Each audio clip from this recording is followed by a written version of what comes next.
আল্লাহর নবী বলতেছেন, নাসাই শরীফের হাদিস, ওয়া হুয়া শাহরুন তুরফাউ ফীহি আল-আমাল, এই শাবান মাস হলো এমন একটি মাস যে মাসের ভিতরে বান্দার আমল নামাগুলো আল্লাহ রাব্বুল আলামিনের কাছে পেশ করা হয়।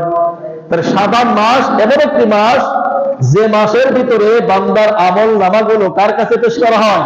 আল্লাহর কাছে পেশ করা হয়। ইলা রাব্বিল আলামিন, আল্লাহর কাছে পেশ করা হয়।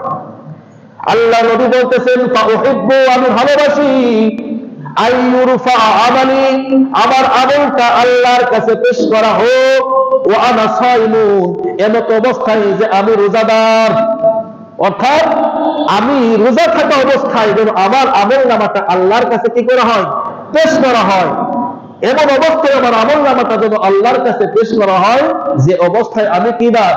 রোজাদার। অর্থাৎ আল্লাহ নবী সাল্লাল্লাহু আলাইহি ওয়াসাল্লাম এই শাবান মাসে বেশি বেশি পরিমাণ রোজা রাখতেন। কেন রাখতেন? কারণ এই শাবান মাসেই সারা বছরের আমলকে আল্লাহ রাব্বুল আলামিনের কাছে ফেরেশতারা পেশ করে থাকেন। সকলে বলুন সুবহানাল্লাহ। এই জন্য এই শাবান মাসে আমরা বেশি বেশি পরিমাণ রোজা রাখবো, এটাই হলো আমাদের সবথেকে বড়